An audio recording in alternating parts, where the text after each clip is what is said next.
Hello everyone, I'm Rodney from 3dgameman.com, and today I'm looking at the Genius DVR-FHD568 Vehicle Recorder. It comes in this very informative box that has pictures as well as plenty of features and specifications about it. Notice that the box is also plastic wrapped. It's packaged very well. The unit itself is at the very top. It's in this bubble wrap bag. Oh, and the vehicle recorder itself has plastic on the screen side and some protective plastic on the lens. Included as well is a suction cup mount. This, of course, gets attached to the windshield.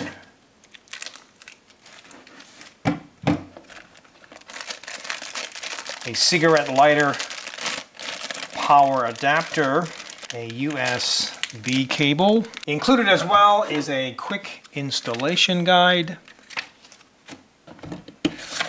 a note about charging the battery, and the warranty card. And by the way, this comes with a 1-year warranty. Now, at first glance, you'd think that this is a teeny tiny point-and-shoot camera, and in most respects, it really is. The functionality is pretty darn close, but it's tailored, of course, for recording video in your vehicle. Now, it's capable of 1080p at 30 frames per second, or you can do 720p at 60 frames per second. I would recommend, though, going with 1080p because in most cases, 30 frames per second is more than adequate, and at 1080p, you can capture things like license plates and other details that you might need if, there's an accident or an incident. Thankfully, it has a 140-degree wide-angle lens. This is perfect for a vehicle recorder because you can capture almost everything that is happening in front of you. It comes with a 2-megapixel CMOS sensor. The focus range is 1.5 meters to infinity.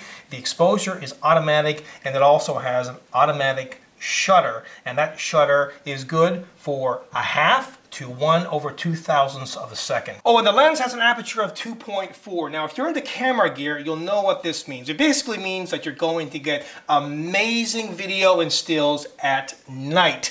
Plus, it comes with HDR or high dynamic range. Now, high dynamic range is very important, and it's on most point-and-shoot cameras these days, certainly on digital SLRs and those types of cameras. But it's good that it's on this because what it will do is it will give you really brilliant and clear video in places where there's a lot of contrast and a lot of light. Now, it has a pretty decent 2.4-inch TFT LCD. The file format for stills is JPEG, and for video it is AVI. Now, the operating temperature is from a minus 20 degrees Celsius all the way up to a plus 70 degrees Celsius. The operating humidity is a minus 40 degrees Celsius all the way up to a plus 80 degrees Celsius.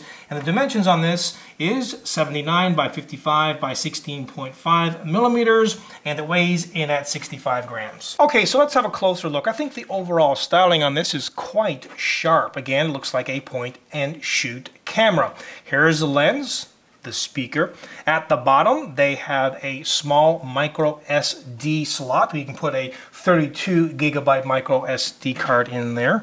On this side is the power button. And on this side is the mic as well as a mini HDMI connection. At the top is a tripod or bracket mount, a mini USB connection, and lots of buttons here at the back for scrolling through the menu, as well as a reset button. Now, to attach the camera to the mount, you'll first need to remove this little piece. Just push on the back, it will come right out. Then you would just screw this into place like so, and then go ahead and snap it into the mount. You can, of course, adjust it and swivel it to any position that you want. Use the suction cup that's at the bottom. Now, how this works is like so. First of all, you would press this onto the glass, then flip this down to create the suction. If you want to remove it, just go ahead and flip this back up and pull it off. And of course, you would need to also make the USB connection, whether you're using the USB power adapter for the cigarette lighter or if you're using the just standard USB cable. When you first get the unit, remember to charge the 420 milliamp hour lithium polymer battery completely. You can see that there is an LED flashing. This means it's charging, and once it's fully charged, well, it will turn off. Now have a look at the 2.4-inch TFT LCD. Quite a nice screen. On the screen, you will see the resolution as well as the frames per second at the top, the battery remaining at the top right. The bottom left is the date and time stamp, and the bottom right, it will show you the model. Now, when you're recording, just press OK to record. To disable it, press OK again. But if you have it connected into the cigarette lighter or the USB connection, you turn the car on, it will start automatically. You turn the car off, it will turn it off automatically or stop the recording. So start and stop. If you have it connected, it will do that automatically, but you can also start and stop it manually if you want to. And when you are recording, you have the option of turning the screen off. That's good, especially at night, or if you find it distracting, you can turn it off.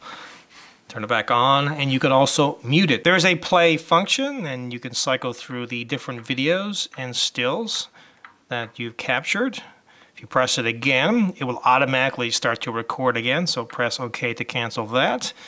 At the top, you can go ahead and choose to capture an image. You can zoom in as well. This is pretty neat.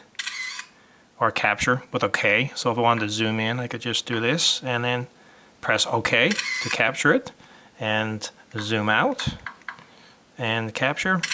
Now remember, it has a G sensor, so if you're involved in an accident pretty much from any direction, it will start recording automatically. And I will simulate that now by shaking the camera.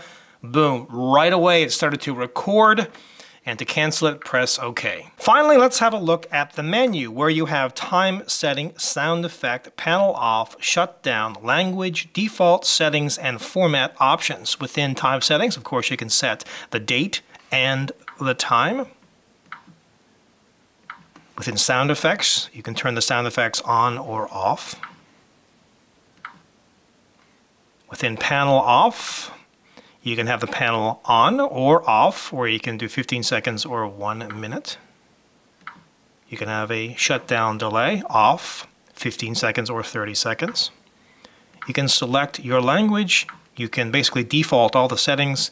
As well, you can do a format on the micro SD card. Okay, so this is at 1080p 30 frames per second. This is the mode that I personally prefer for vehicle recorders because you can pick out all kinds of details on just about anything, and that's good because you can pick out license plates and people's faces and that type of stuff. Now, this is in the middle of the night. It is pitch black. And we are in the burbs, so there's really not that many street lights. So it's not going to perform extremely well here. I will go down to a busier part of town so you can get a better idea, when there's more street lights on either side of the street. But you can see that it does illuminate it. While it's not perfect, it certainly does do a pretty good job.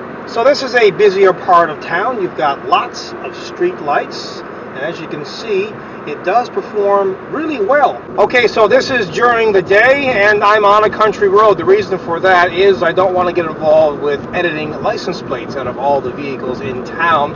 But as you can see, the quality is excellent during the day. Also pay attention to the quality of the microphone. That is pretty outstanding as well. Now, to give you a better idea about HDR, or high dynamic range, I'm going to just go into the shade here. And you can see the camera does compensate very, very well for that. The video I did last time was kind of like heading into the sun, so now I'm going the other direction.